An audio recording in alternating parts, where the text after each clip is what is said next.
하나님 말씀은 구약성경 창세기 2장 23절에서 25절까지입니다.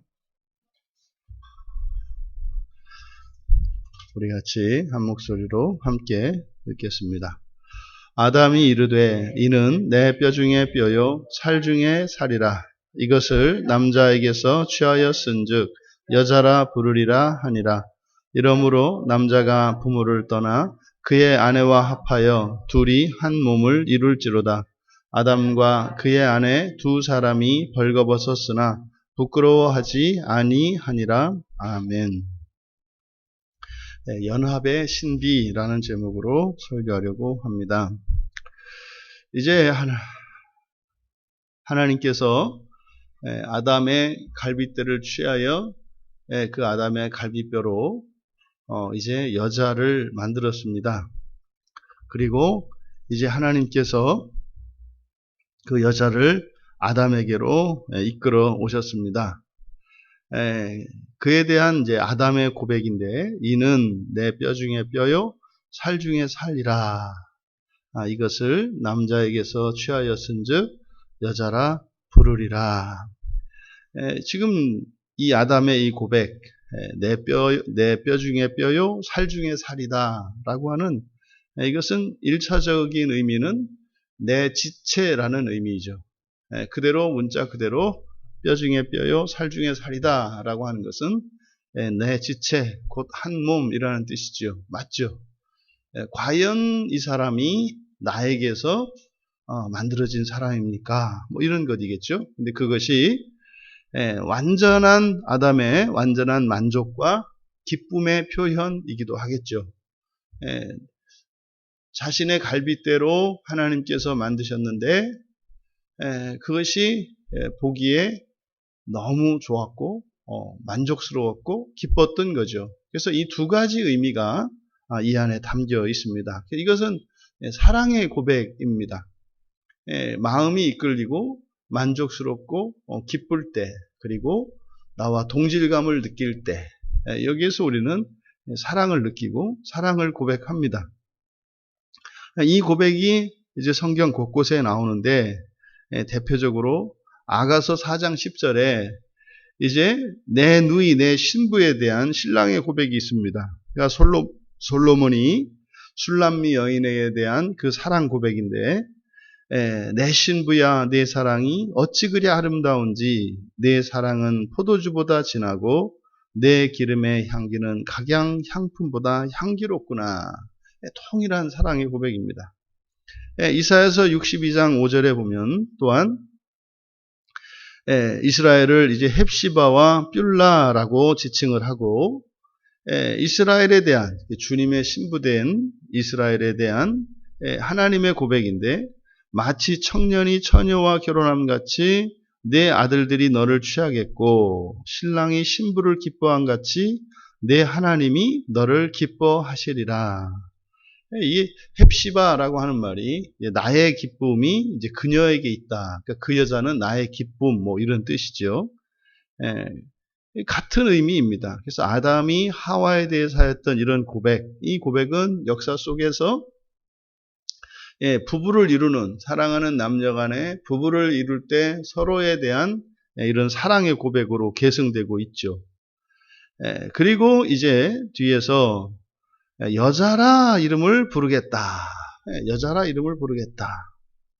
그 이유는 남자로부터 이가 취해졌기 때문이다. 그래서 여자라고 하는 그 이름은 바로 남자에게서 취하여 만들어진, 남자에게서 갈빗대를 취해 만들어진 사람이라는 뜻이죠. 그러니까 여자라고 하는 말의 의미가 그렇습니다. 그래서 남자는 이쉬, 히브리어로 이쉬라고 하고, 여자는 이샤라고 합니다. 그러니까 이쉬에서 만들어진 사람, 이샤. 그래서 남자, 여자. 그래서 여자라고 하는 이 이름 안에는 바로 그 남자로부터 만들어졌다라고 하는 그 의미가 담겨 있고, 또한 앞서서 동물들의 이름을 지을 때, 또 새들의 이름을 지을 때 그 이름을 짓는 행위는 주권적 행위라고 했습니다. 그래서 여자의 주권은 남자에게 있습니다. 그러니까 이것은 하나님의 창조 섭리예요. 그래서 이 재창조에서 남자에게 여자의 주권을 주셨습니다. 그런데 이것은요, 아담과 이 재창조의 사람인 아담과 동산과의 관계가 같아요. 그러니까 동산에 대한 주권을 아담이 가지고 있는데, 왜요? 하나님이 첫 창조 때 사람을 맨 나중에 창조하셔서 하나님의 창조의 최상층부에 사람을 두셔서 사람을 목적적 존재로 만드셨습니다. 그래서 창조 세계 모든 것은 사람을 위해 존재해요. 사람을 위해서 만들어졌기 때문에 그 토대 위에서 이제 재창조가 다시 일어나는데, 재창조에서는 다시 사람이 동산을 위하게끔 재창조된다고요. 그래서 크리스찬과 넌 크리스찬의 사고방식이 달라요.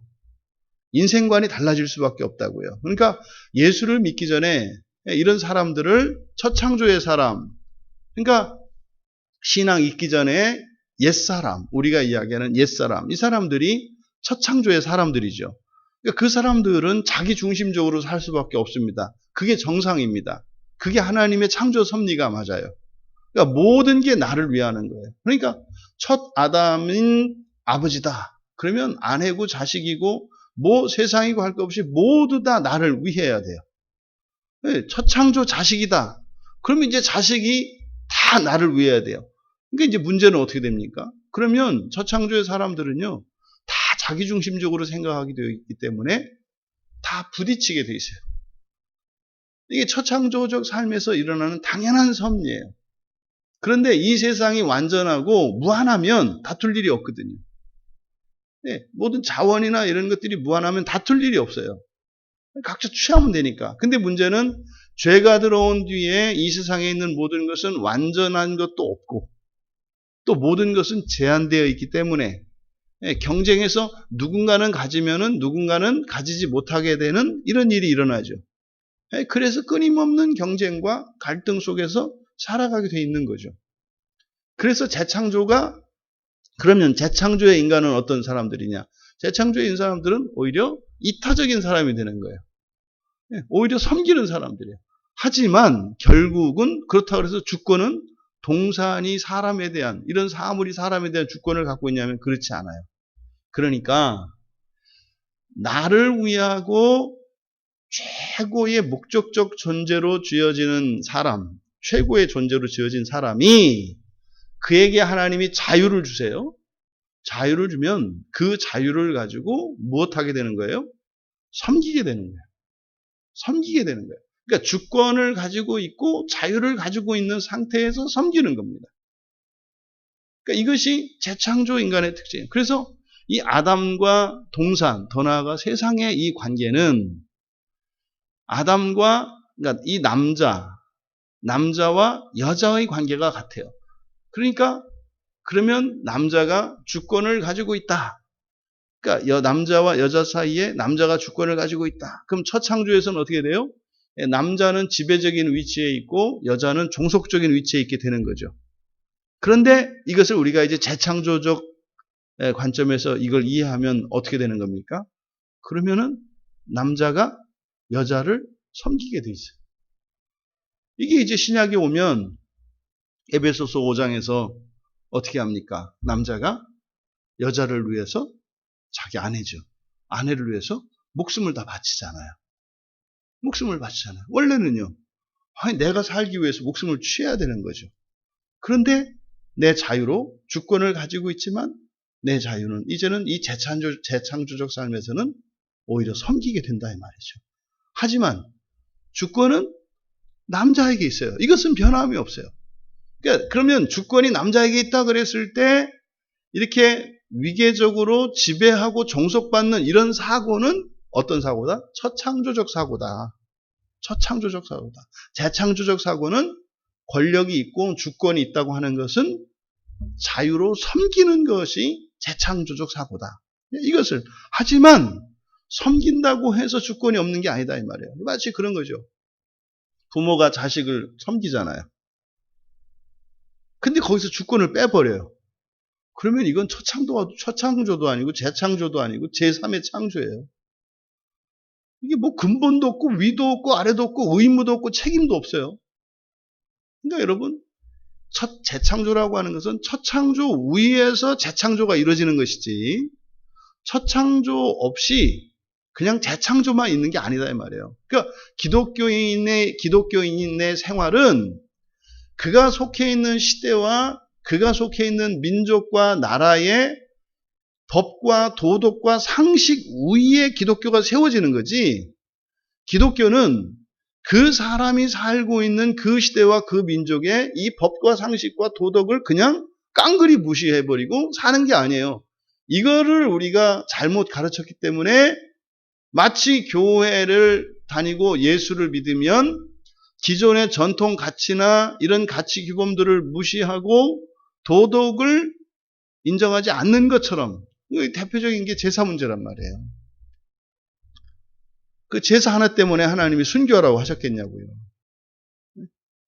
제사 안 지내는 것이 진짜 신앙인의 증거고 제사를 지내면 아니냐고요. 그 얘기는 꼭 뭐예요? 부모가 아이들이 원하는 거 다 사주면 참된 부모고, 안 사주는 부모들은 사랑도 없고 해주고 싶지도 않아서 그런다라고 말하는 거하고 뭐가 달라요?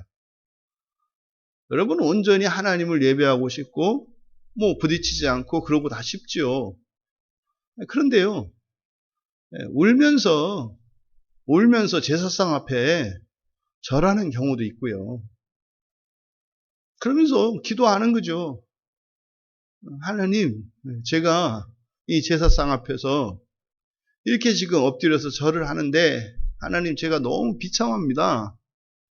그렇게 해서 불쌍해지잖아요. 그래야.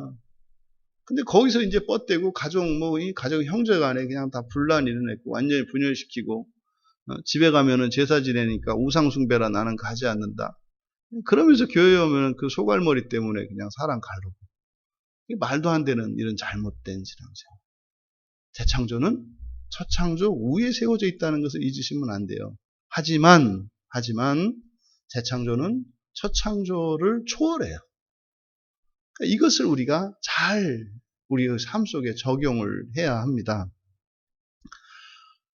그래서 남자가 여자라고 부르잖아요. 이름을 지어줬잖아요. 이것은 주권이라고요. 이름을 지어준 것은. 하지만 이 주권은 초창조적 주권이 아니라 재창조적 주권이기 때문에 그 주권의 유익을 누리고 지배하는 것이 아니라 오히려 섬기는, 이게 예수님에게서 나타난 거예요. 이게 이해가 안 된다고요. 그러니까 초창조적 사고를 가지고 있는 사람들은 하나님이라면 그럴 수가 없잖아요. 오히려 사람들로부터 영경을 받고 존귀를 받고 이렇게 대접을 받아야 높은 분이지, 어떻게 밑에서 그렇게 섬기고 욕을 먹는 그게 하나님이냐, 그럴 수가 이해가 안 되는 거죠. 그러니까 초창조적 사고를 가지고서는 성경을 볼 수가 없어요. 그러니까 지금 이제 그 여자가 남자로부터 취해졌기 때문에 여자라는 이름이 지어졌다는 것. 이러므로라는 게 뭡니까? 남자와 여자의 재창조가 어떻게 되었는가? 재창조 원리를 말하는 거죠. 그러니까 여자가 남자로부터 지어졌으니까, 또 여자가 남자로부터 그 이름이 불려졌으니까, 또 남자가 그 사람에게 여자라고 이름을 붙였으니까, 그러면 주권이 누구에게 있다고요? 남자에게 있다고요. 그러니까요, 책임을 져야죠. 책임을 져야죠.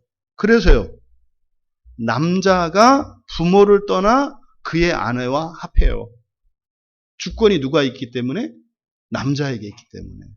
남자에게 있기 때문에 여자에게 가서 연합하여 한 몸을 이룬다고요. 부부를 이루는 거죠. 이게 이제 결혼의 원리이지 않습니까? 그럼 그러면 남자가 부모를 떠나서 그의 아내와 합하니까 그럼 이게 처가살이 하는 건가? 이런 의미가 아니죠. 이 연합의 주권이 남자에게 있다는 것을 이야기를 하는 거죠. 여기서 우리가 간단하게나마 우리가 대표적인 결혼의 원리를 여기서 찾아낸다고요. 연합의 신비, 이것이 이제 남녀가 결혼을 해서 부부를 이루는 거고, 부부를 이루고 가정을 이루는 건데, 그러니까 이 결혼 제도는 단순히 이 세상의 사람과 사람, 남성과 한 남자와 한 여자의 사랑의 열매로서 맺어지는 이런 인간 제도, 어떤 인간의 제도 중에 하나인 것이 아니라, 이것은요, 하나님과 사람의 연합에 관한 이야기라고요. 그러면 여기서 어쨌든 우리가 그 결혼의 원리를 찾아낼 수가 있는데, 이 결혼의 주권은 누구에게 있다? 남자에게 있다. 남자에게 있다. 그러면 먼저 어떻게 해요? 부모를 떠납니다. 이거는 남자든 여자든 다 마찬가지죠. 이제 부모를 떠나서 독립적인 가정으로 세워집니다. 그래서 이게 부모를 떠난다라고 하는 것이 독립 또는 자립 이렇게 되겠죠. 이게 독립 안에는 자립이 포함되어 있는 거예요. 독립만 안 하고 자립하면, 자립 없이 독립만 하면 골치 아픕니다. 살기는 따로 사는데 생활비는 집에서 양가에서 대주는, 이건 진정한 의미의 독립이 아니죠. 그래서 독립이라고 할 때는 육체적인 독립, 공간이죠. 그리고 경제적인 독립, 그리고 정신적으로, 영적으로 이러한 독립을 말하는 거죠. 하지만 이것은 분리가 아니에요. 이것은 성령 안에서 확장되어 가는 방식이죠. 이게 성령 안에서, 신앙 안에서 이게 하나로 확장되어 가는 거죠. 만약에 신앙이 없으면 어떻게 돼요? 이거는 분리가 되는 거죠. 독립이 아니라 분리가 되는 거죠. 떨어져 나가는 겁니다. 그러니까 신앙 안에 있어야죠. 그러니까 신앙 안에서 이들이 독립하는 것은 떨어져 나가는 것 아니다. 두 번째, 이제 아내와 합하여 연합입니다. 그러면은 여자도 남자와 합하겠죠. 그래서 떠나와서 합하겠죠. 그래서 성경에서 여자는 결혼 전에는 부모에게 주권이 있고, 이제 결혼하고 나면 남편에게 주권이 있습니다. 주권이 있다고 하는 것은요, 마음대로 한다는 게 아니에요. 이 주권이라고 하는 것은 책임과 의무와 권리가 다 들어있는 겁니다. 그런데 재창조적 주권은 가장 중요한 건 뭐라고요? 섬김이라고요. 그럼 남자에게 주권이 있다. 이건 무슨 말이에요? 남자가 여자를 섬겨야 한다 이 말이에요.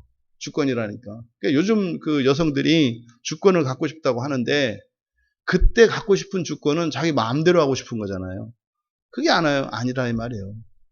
그러니까 재창조적 주권은 섬기는 주권이라고, 섬기는 주권. 이게 예수님이 보여주신 거죠. 그래서 이제 아내와 합하여, 이게 연합하는 거죠, 연합. 이제 연합을 합니다. 그리고 이제 세 번째로 둘이 한 몸을 이룰지로다. 일체를 나타내요. 그래서 독립하여 연합하고 일체를 이루는 것. 일체는 이제 완전한 연합을 말하겠죠. 그러니까 이것이 이 결혼제도 안에 이 말씀에서 우리가 결혼의 원리를 뽑아낼 수가 있는데, 이것은 단지 이 세상에서 일어나는 남녀가 결혼하여 사랑하는 것만을 우리에게 가르쳐 주는 게 아니라, 사실은 이것은 영적으로 그리고 종말론적으로 무엇을 나타낸다? 하나님과 사람이 어떻게 일체를 이루게 되는가, 완전한 연합을 이루게 되는가, 그 과정을 설명해 주신 것이고 그 예표로 가르쳐 주신 것이다. 그리고 이제 25절에 아담과 그의 아내 두 사람이 벌거벗었으나 부끄러워하지 않았다. 그러니까 벌거벗었으나 부끄러워하지 않았다. 여기서 이것은 지금 벌거벗었지만 부끄러워하지 않는다라고 하는 이 의미는 뭐겠습니까? 아직 미완성의 상태예요.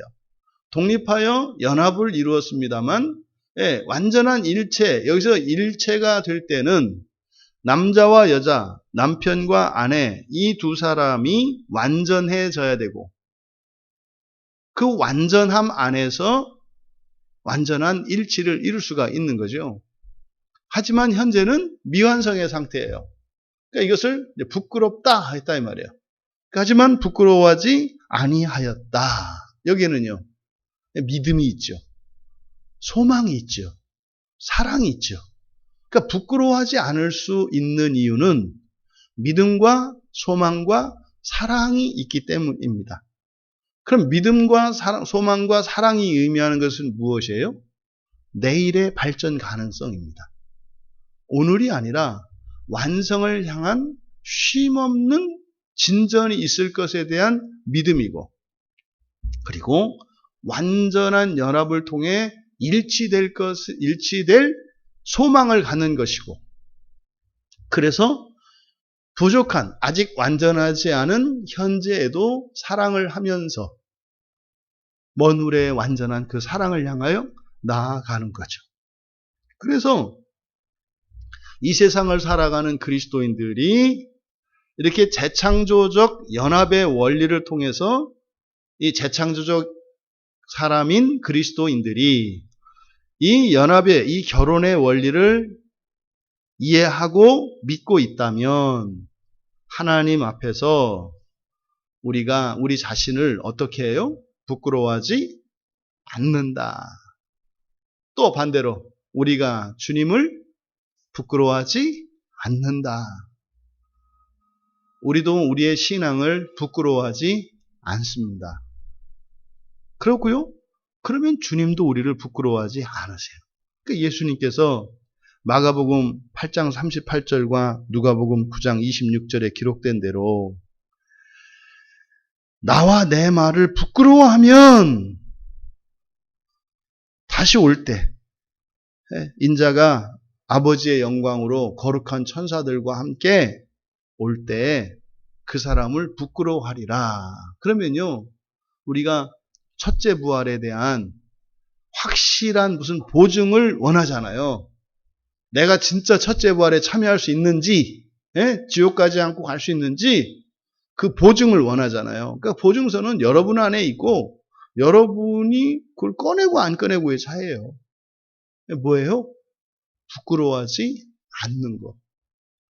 근데 여러분이 일상생활 속에서 부끄러워하지 않는 것이 쉽지 않다는 것을 알게 돼요. 부끄러워하지 않다는 것. 그래서 부끄러워하지 않는 건 뻔뻔해지는 거 아닙니다. 뻔뻔해지는 거 아니에요. 사람들이 이렇게 뻔뻔해지면 부끄러워하지 않는 거라고 생각해. 그러니까 양극단이 아니에요. 주님의 가르침, 하나님의 말씀은 동양적 표현을 하면 중용적이라고요. 중간을 가요, 중간을. 이렇게 뻔뻔하지 않고 부끄러워하지 않는 게 중간이라 이 말이죠. 또 누가복음 13장 16절과 17절에 보면 그 재창조적 사람으로서 정말 하나님과 연합할 자들, 그 첫째 부활에 참여할 자들의 특징이 부끄러움이라고 얘기한다고요. 그래서 누가복음 13장 17절에 보면 모든 반대하는 자들은 부끄러워하고 그래요. 부끄러워하고. 그렇죠? 지금 정말 여러분들은 좋은 시대에 태어나신 거예요. 좋은 시대.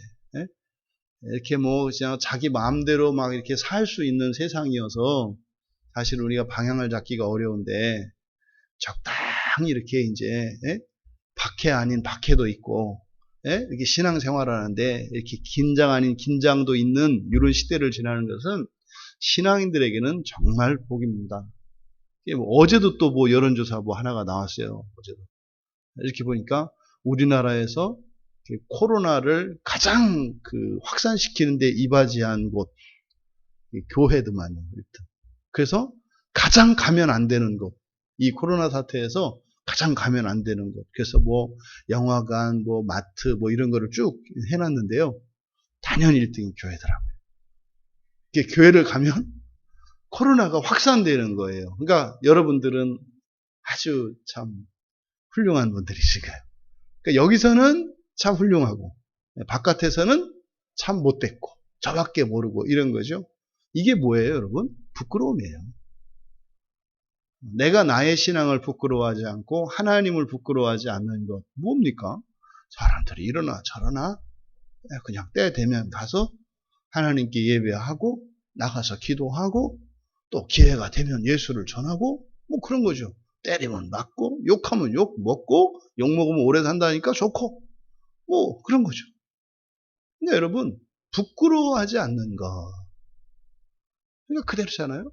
여러분이 주님을 부끄러워하지 않는다면 주님도 부끄러워하지 않으신다.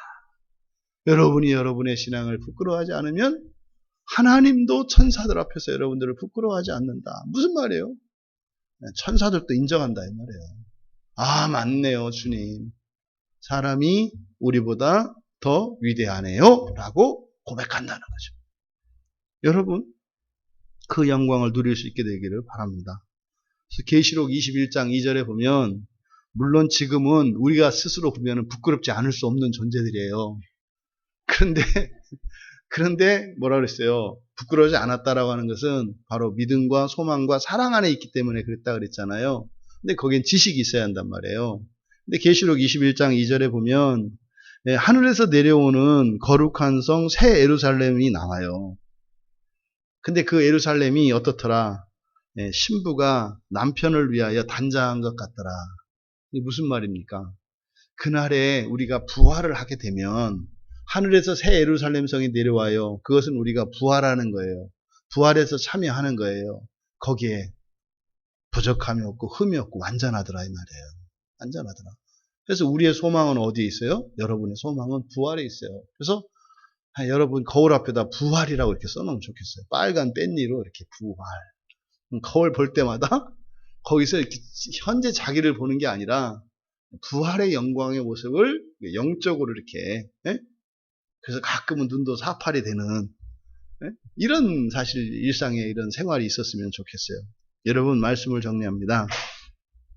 지금 아담과 그러니까 하나님이 여호와 하나님이 이제 여자를 아담에게 이렇게 이끌어와서 아담의 사랑 고백과 이 둘의 연합과 장차 일치에 대한 이 결혼의 신비, 이 결혼의 원리를 가르쳐 주셨는데 이것이 의미하는 바는 바로 뭐다? 그리스도와 바로 교회에 관한 것이에요. 그리스도와 교회에 관한 것이에요. 신랑 되시는 그리스도로부터 신부된 교회가 지어졌고 신랑 되신 주님이 오셔서 신부를 취하여 연합을 해서 부부가 됩니다. 그게 교회죠. 그래서 주님이 장가들라고 오신 거예요. 성육신 사건은 장가들라고 오신 거예요. 하나님이. 근데 그 대상이 누굽니까? 우리들 사람이죠. 그들을 불러서 이제 결혼을 해서 신방을 차려요. 그 신방이 어디예요? 교회인 거죠. 교회. 그런데 벌거벗었다고요. 하지만 부끄럽지 않아요. 왜요? 완전케 하실 것이기 때문에. 그래서 그리스도와 교회에 대해서 주시는 말씀이고 그래서 예수님이 요한복음 6장 38절에 보면 내가 하늘에서 왔다 이렇게 말씀하시잖아요. 내가 하늘에서 왔는데 내 뜻을 행하려 한 게 아니라 어떻게 나를 보내신 이의 뜻을 행하려 함이라. 그 뜻이 지금 창세기 2장에 있는 이 말씀이다 이 말이에요. 이 뜻을 이루시려고 완전한 연합을 위해서. 그래서요 또 요한복음 12장 47절에 보면 예수님이 오신 목적이 뭐라고 합니까? 세상을 구원하려 함이라.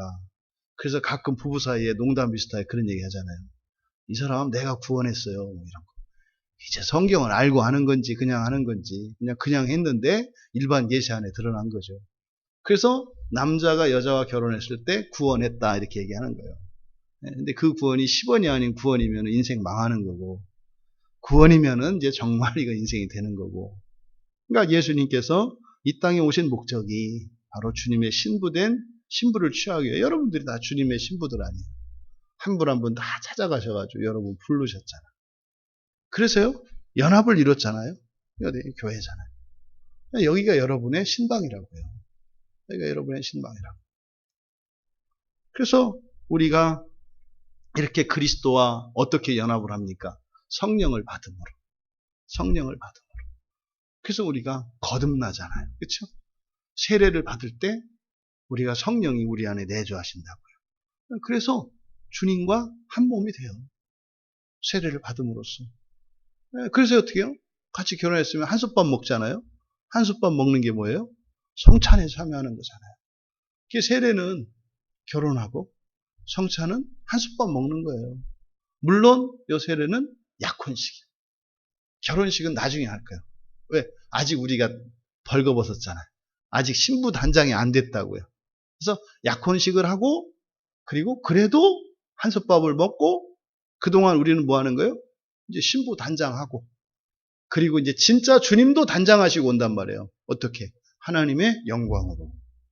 그럼 우리도 우리의 영광으로 하나님의 영광으로 마주하겠죠. 그래서 그 날의 소망을 가지고 살아가는 겁니다. 그래서 요한복음 14장 10절에 보면 그날에는 그날이죠. 진짜 우리가 결혼하는 날. 주님과 진짜 결혼하는 날. 내가 아버지 안에 너희가 내 안에 내가 너희 안에 있는 것을 너희가 알리라. 알리라. 여러분 현재는 우리가 완전하지 않아요. 하지만 부끄러워하지 않더라. 여러분 예수님 부끄러워하지 마십시오. 여러분의 신앙을 부끄러워하지 마십시오. 여러분들이 뜻대로 안 된다고 여러분이 다른 사람들보다 좀 뭐 가난하고 좀 뭐 그렇다고 해서 여러분을 부끄러워하는 것이 곧 주님을 부끄러워하는 것이에요. 여러분의 영광이 어디에 있습니까? 신랑 되신 주님께 있습니까? 여러분에게 있습니까? 만약에 여러분에게 있다면 여러분들은 부끄러움 버리기 어렵습니다. 하지만 주님께 여러분의 영광이 있다면 여러분들은 절대로 부끄러워하실 필요가 없습니다. 주님의 이루실 그 소망을 따라 믿음으로 그 완전한 연합의 그 날을 위해서 살아가시는 여러분 모두가 되시기를 주님의 이름으로 축원합니다.